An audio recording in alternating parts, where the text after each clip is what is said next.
What's up, fight fans? This is Kurt Deville with Counterpunch Boxing News, and I have some new news concerning Dillian the Body Snatcher Whyte.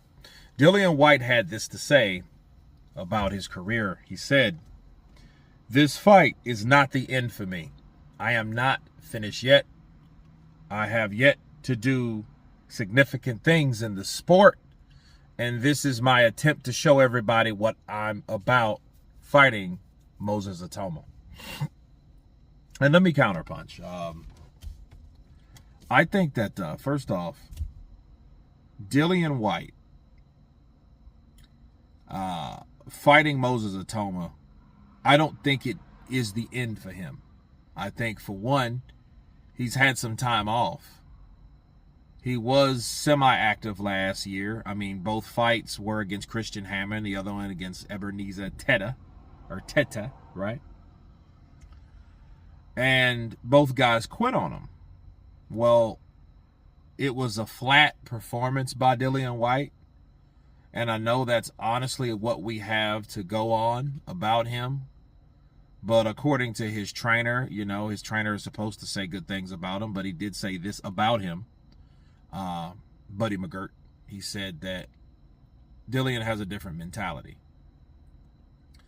And I think the $100 million question is, what happens, or will Dillian Whyte stick around if he loses?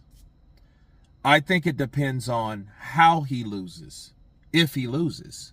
If he wins, of course, he's not going anywhere, and everybody will jump back on the body snatcher bandwagon. You know how that shit's going to go. Or they're going to push the finger or point the finger at the manager of Atoma and the promoter, Frank Warren.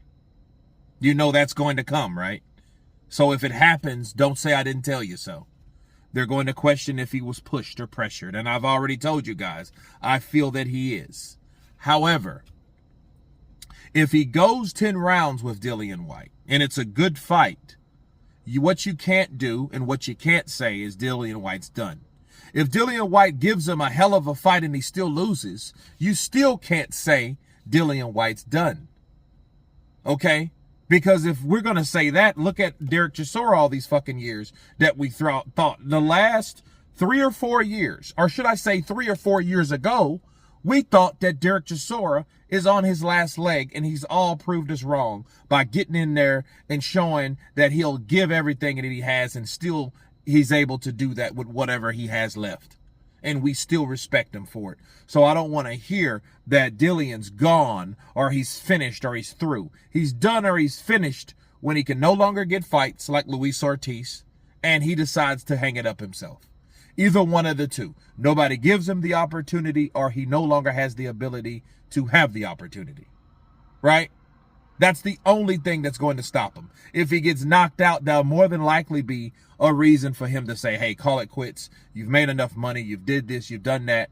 Right? But if he goes in there and he loses in a way that he shows a good account of himself, why would he be finished? And I think people should accept or expect that type of mentality or outcome, because that is a realistic way this could go. I just want to see a good fight, me personally, right? But the prediction will be coming. You guys tell me what you think of Dillian Whyte, which is looking very good, okay? So if he's going to go out on his shield, I see him going and being prepared enough to do exactly that. So if so, I hope he goes out with a bang. You guys tell me what you think of Dillian Whyte in his recent statement. Of course, please subscribe. And you guys been Counterpunch. Peace!